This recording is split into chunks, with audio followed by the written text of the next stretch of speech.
అందరికీ నమస్కారం. మీరందరూ బాగుండాలని మనస్ఫూర్తిగా కోరుకుంటూ నేను మీ స్వప్న.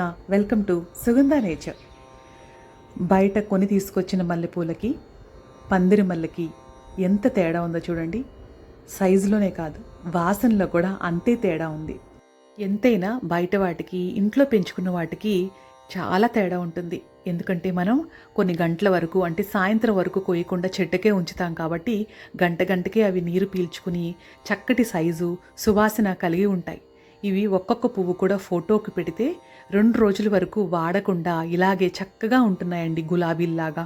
మనం జడ వేసి పెట్టుకున్నా కూడా ఆ జడకే అందం వస్తుంది, ఇల్లంతా కూడా అంత సువాసన ఉంటుంది. అసలు విషయానికి వస్తే వచ్చేవన్నీ శ్రావణ మాసం, మంగళ శుక్రవారాలు అన్నీ కూడా అమ్మవారికి ఎంతో ప్రీతికరంగా మనం పూజ చేస్తాం. మరి అమ్మవారిని ప్రసన్నం చేసుకోవాలి, భోగభాగ్యాలు కావాలి, వారికి ఎలాంటి తాంబూలాలు పెట్టాలన్నది ఈ వీడియోలో మీకు 3 రకాలుగా నేను ఏ విధంగా సమర్పిస్తాను అన్నది మీకు పూర్తిగా వివరిస్తాను. చాలామంది సుగంధభరితమైన తాంబూలం వీడియో పెట్టినప్పుడు ఆ తాంబూలపు పొడిలో ఏమేమి వేశారు, ఎలా మిక్స్ చేశారు అని చెప్పి చాలామంది నన్ను అడగడం జరిగింది. మీకు పూర్తిగా ప్రతి ఒక్కటి కూడా క్షుణ్ణంగా చూపిస్తున్నాను. స్కిప్ చేయకుండా చూడండి, తప్పకుండా లైక్ చేయండి. నేను ఎంతగానో కొలిచే లలితాదేవికి మహాలక్ష్మిలా, రాజరాజేశ్వరిగా, కామాక్షిగా, మీనాక్షిగా ఆ తల్లిని నేను బిందు రూపంలోనే కొలుస్తాను. అమ్మ త్రికోణంలో మధ్య బిందు రూపంలో ఉంది కాబట్టి నాకు ఈ విధంగా తాంబూలం పెట్టడం చాలా ఇష్టం. మీరు చాలా వీడియోల్లో చూసే ఉంటారు, అమ్మకి ఈ రకంగానే 90% పెడుతూ ఉంటాను. దేవి నవరాత్రుల్లో, దేవి ఆరాధనలో మనం మంత్ర సాధన లేదా జపం చేసినప్పుడు అమ్మవారికి నైవేద్యం పెడతాం కదండి. అలాగే తాంబూలం కూడా చాలా ప్రధానమైనదిగా చెప్తారు. ఆరోగ్యానికి మేలు చేసేది, అమ్మకి ప్రీతిపాత్రమైనది, సంప్రదాయబద్ధంగా ఏ విధంగా పెట్టాలన్నది మీకు త్రికోణంగానే ముందు వీడియోలో మీరు చూశారు. మరో 2 రకాలుగా కూడా ఏ విధంగా పెడతారు. నేను కామాక్షి గుడిలో ఇలా పొడవుగా చుట్టడం కూడా చూశానండి. అమ్మవారి ఆరాధన ఉత్సవాల్లో నేను ఈ విధంగా కూడా చూశాను. అందుకోసం సరే ఇంట్లో కూడా నేను చుట్టి పెట్టాను. మీకు ఎలా వీలైతే సులువుగా ఉంటుందని ఈ వీడియోని మీ ముందుకు తీసుకొస్తున్నాను. అందరికీ అందుబాటులో ఉండాలి, అందరూ కూడా ఇంట్లో ఉన్న వస్తువులతోనే అమ్మకి ఈ పొడిని చేయగలగాలన్నదే నా ఉద్దేశం అండి. అందుకోసం చాలా తక్కువగా అమౌంట్లో ఈ పొడిని మీకు చూపిస్తున్నాను. ఎందుకంటే మిగతా ఇందులో చూపించే 4 వెరైటీ కూడా ఇంట్లో మనకి బిర్యానీకో పోపుల డబ్బాలో ఉండేవి, పచ్చకర్పూరం తప్ప. అందుకోసం అందరికీ ఆరాధన చెయ్యాలని ఉంటుంది, కానీ ఇవన్నీ ఖరీదుతో కూడుకున్నావు కదా అని చెప్పి కొంచెం వెనగంజు వేయకుండా అందరూ కూడా అతి సులువుగా చేసుకుని దాన్ని వాళ్ళ అమ్మవారికి పెట్టాలి, వాళ్ళు స్వీకరించాలి, వాళ్ళ ఆరోగ్యం కూడా బాగుండాలన్నదే నా ఉద్దేశం. ఇవన్నీ కూడా మనకి ఇంట్లో ఉండేవే కదండి. లవంగా, యాలుక్కాయలు, పచ్చకర్పూరం అసలుగా సరిసమానంగా తీసుకోవచ్చు కూడా, కానీ కాస్త ఘాటు ఎక్కువ కాబట్టి కొంచెంగా నేను ఇక్కడ చూపిస్తున్నాను. అలాగే జాపత్రి 2 రేకులు మాత్రం తీసుకున్నానండి. ఒక చిన్న ముక్క, ఒక యాలుక్కాయ అంత ముక్కని జాజికాయని తీసుకున్నాను. ఇవన్నీ కూడా కాస్త బరకగా నేను పొడి చేశానండి. మీరు కావాలంటే మెత్తటి పొడిని కూడా చేసుకోవచ్చు, అది మీ ఇష్టాన్ని బట్టి ఉంటుంది. ఇవన్నీ కూడా అండి మనకి తాంబూలంలోనే కాకుండా తీర్థపు పొడిగా వాడుతున్నాను. అమ్మవారికి వెలిగించిన దీపంలో వేయచ్చు, అమ్మవారికి ధూపంలో వేయచ్చు. ఇవన్నీ కూడా మనకి గాలి పీల్చడం వల్ల గాలి శుద్ధి అవ్వడం కాకుండా సుగంధభరితమైన వాసన వస్తుంది ఇల్లంతా. అలాగే మనం లోపలికి తీసుకున్నప్పుడు నేను చూపించిన పానకమే కాదు, ఈ తాంబూలమే కాదు, మీకు తీర్థపు పొడిగా తీర్థం తీసుకున్నా కూడా మన ఆరోగ్యానికి జీర్ణ వ్యవస్థను బాగు చేస్తూ శ్వాసకోశ సంబంధించిన వ్యాధులు రాకుండా కాపాడుతుందండి. అంత బాగుంటాయి కాబట్టే నేను ప్రతిసారి చెప్పుతున్నాను మీకు. ఇలా గ్లాస్ జార్లో చక్కగా నేను స్టోర్ చేసుకున్నానండి, ఎందుకంటే వాసన పోకుండా అంతే తాజాగా ఉంటుంది. ఇవన్నీ మనకి ఎంతో సమయాన్ని వెచ్చించకుండా ఇలా చిటికల్లో ఈ పక్కన పెట్టుకున్నాం అనుకుంటే అలా దీపంలో వేసేసుకోవచ్చు, ఇలా హారతి దాంట్లో ధూపంలో వేసుకోవచ్చు, కొన్ని నీళ్లు పెట్టుకుని తీర్థం చేసేయచ్చు, ఇలా తాంబూలం చకాచకా చుట్టేయచ్చు. ఎంత సులువుగా అయిపోతుందంటే పని. ఎందుకంటే నేను అమ్మవారికి ఎవరైనా సరే ఐశ్వర్యాలు, భోగభాగ్యాలు కావాలనుకుని పూజ చేస్తారు.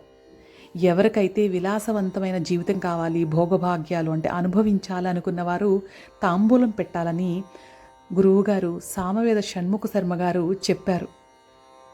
అలా అయినా సరే మీరు అలాంటి జీవితం కావాలనుకున్న వాళ్ళైనా సరే ఈ తాంబూలాన్ని అమ్మవారికి సమర్పించండి. ఎందుకంటే మీరు చాలాసార్లు చూసే ఉంటారు, విందు భోజనాలకు వెళ్ళినప్పుడు వాటిల్లో మనకి మంచిగా భోజనం అంతా కూడా ఒక లావియష్గా పెట్టిన తర్వాత తాంబూలాన్ని ఇస్తారు. అంటే ఒక లగ్జరీగా ఉన్నవాళ్ళు దీన్ని ఎఫర్ట్ చేయగలరు అన్నట్టు. అంటే అంతటి సంపదని అమ్మవారు ఇస్తుందనేమో ఆ మాట చెప్పారు గురువుగారు. ఇలా నేను ప్రతి వీడియోలో సున్నం పెట్టలేదు, మీరు గమనించండి. ముందు వీడియోలో చూపించినప్పుడు అసలు శాస్త్ర ప్రకారంగా ఇలా కాస్త సున్నం కూడా రాసుకుంటారు. ఎందుకంటే సున్నం ఆకు కలిసినప్పుడు నోరు ఎర్రగా పండిపోతుందని నేను సున్నం పెట్టుకోనండి. అందుకోసం మామూలుగా అయితే ఇలా సున్నం కూడా రాసి పెడతారు. ఇవి చిన్న చిన్నవి ₹2కి అలా దొరుకుతున్నాయి కదండి. నేను పారానికి తెప్పించుకుంటాను. సరే ఇంట్లో ఉంది కదా అని చెప్పి మీకు కరెక్ట్గా చూపించాలి, అసలు పద్ధతిగా ఎలా పెడతారో తాంబూలం మీతో వివరించాలని చెప్పేసి మీకు చూపిస్తున్నాను. చక్కటి కొంచెం తీపి వక్కపొడి వేశానండి. అలాగే కొంచెం గులకంద కూడా వేస్తాను. పచ్చకర్పూరం మళ్ళీ వేసుకున్నాను, ఎందుకంటే అందులో మీకు తక్కువగా చూపించాను కదా, కాస్త ఘాటుగా ఆ వాసన నాకు ఇష్టమే అనమాట. ఇలా యాలుక్క ఇవన్నీ కూడా మీరు ముందు వీడియోలో చూశారు. సున్నం తప్ప ఇవన్నీ కూడా నేను ఇలా డైరెక్ట్గా వేసి మీకు చూపించాను. పొడి వేశాను, ఇవన్నీ కూడా మీరు క్లియర్గా చూడండి. గుల్కంద వేశాను. ఇది నా ముందు వీడియోలో అంతా కూడా మీకు ఇలా ఉంటుంది. సున్నం తప్ప ఇవన్నీ కూడా కామన్గా మీరు చూశారు. ఆ లవంగం ఎందుకు పక్కన పెట్టానంటే చుట్టినప్పుడు పైన గుచ్చి అది ఊడిపోకుండా ఉండడం కోసం, గ్రిప్ కోసం ఇలా పెట్టాను నేను. మీరు చక్కగా రోల్ చేసి అటు ఇటు కూడా పొట్లంలాగా చుట్టినప్పుడు మీకు ఈ లవంగం కూడా అవసరం పడదు. కాకపోతే కొత్తగా ఉన్న వాళ్ళకి కూడా సులువుగా ఉంటుందని ఇప్పుడు నేను చూపించేది ఈ పొడితో అనమాట. అలాగే గుల్కంద్ సుగంధ పొడి కూడా వేసి, గుల్కంద్ వేసి ఇలా ఈజీగా చుట్టుకోవచ్చు అనమాట. సున్నం ముందుగానే రాసేసాను కదా, ఈ విధంగా వేసుకోవచ్చు. మీకు ఆ పొడి ఘాటు ఎంత ఇష్టమో అంత వేసుకోవచ్చండి, లేదా చిటికెడు వేసుకోవచ్చు. సున్నం అది మీ ఇష్టం అండి. మీకు నోరు ఎర్రగా అవ్వకూడదంటే సున్నాన్ని స్కిప్ చేయండి. మరీ విలాసవంతంగా అమ్మకి ఇంకా భోగవంతంగా పెట్టాలి మన దగ్గర ఉన్నాయి అంటే కుంకుమ పువ్వు కూడా వేసుకోవచ్చండి. అలాగే సోంపు కూడా వేసుకోవచ్చు. ఇవన్నీ కూడా డైజెషన్కి మంచిది.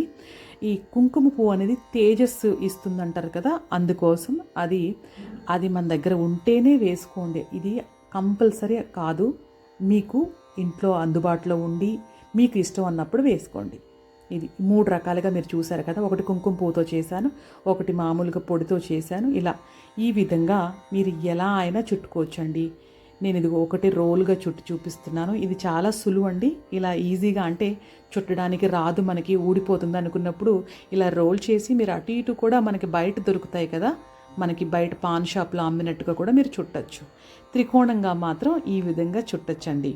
ఇరువైపులా కూడా పచ్చగా ఉండేటట్టుగా ఆకుల్ని తీసుకుని ఈ విధంగా గట్టిగా పట్టుకుని త్రికోణంలాగా ఇలా మడుచుకుంటే మీరు అది ఊడిపోకుండా లవంగాన్ని ఇలా అదిమి పెడితే చక్కటి త్రికోణం వచ్చేస్తుంది.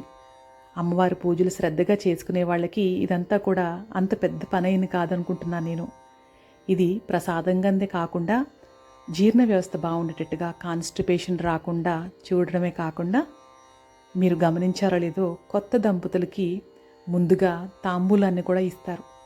ఎందుకంటే వాళ్ళిద్దరికీ ఆకర్షణ పెరగడం కోసం, వాళ్ళిద్దరి శ్వాస కూడా ఎంతో ఫ్రెష్గా ఉంటుంది, ఇంకా దగ్గర అవుతారని అనుకుంటా. మన పెద్దవాళ్ళు ఎంత దూర ఆలోచనతో ఇవన్నీ ఏర్పాటు చేసి ఉంటారు. వాళ్ళ ఆరోగ్యం పరంగా వాళ్ళిద్దరికీ ఆకర్షణ, బంధం పెరగడం కోసం, ఒకరి మీద ఒకరికి ఆప్యాయత, అనురాగం పెరగడం కోసం. భార్యాభర్తల అన్యోన్యతగా ఉండాలన్నా, ఇల్లంతా కూడా ప్రశాంతంగా ఉండాలి, పిల్లలు చక్కటి మార్గంలో ఉండాలి అంటే సుగంధ ద్రవ్యాల ప్రాధాన్యత చాలా ఉందండి. ముందు ముందు వీడియోల్లో మీకు ప్రతి ఒక్కటి కూడా వివరిస్తాను. వీలైతే 2 తాంబూలాలు చుట్టి మీరు మీ వారు కూడా స్వీకరించండి. అమ్మకు సమర్పించిన తర్వాత మీకు కూడా చక్కటి అనుబంధం, ఆప్యాయత చిరకాలం ఉండాలని మనస్ఫూర్తిగా కోరుకుంటున్నాను. ప్రతి ఒక్కరూ కోరుకునేది ఐశ్వర్యం, భోగభాగ్యాలు. ఐశ్వర్యం ఉంటుంది, భోగం కూడా ఉండాలి కదా. భోగం ఉండాలి అంటే, ఆరోగ్యం ఉండాలి అంటే భోగించడం అంటే మనం స్వీకరించాలి అంటే ఇలాంటి ఆరోగ్యకరమైన ప్రసాదాలు పెట్టి తీసుకోవడం వల్ల మన ఆరోగ్యం బాగుండి భోగభాగ్యాలను కూడా అనుభవించే శక్తి ఆ భగవంతుడు ఇస్తాడు. మీ అందరికీ కూడా ఈ వివరణ నచ్చిందనుకుంటున్నాను. మీకు నచ్చినట్లయితే తెలియని వారి కోసం ఈ వీడియోని షేర్ చేస్తారని, లైక్ చేసి మరికొంతమందికి చేరేటట్టుగా చేస్తారని మీ అందరినీ మనస్ఫూర్తిగా కోరుకుంటున్నాను. మరొక మంచి వీడియోతోటి త్వరలోనే మీ ముందుకు వచ్చేస్తాను. మీ స్వప్న.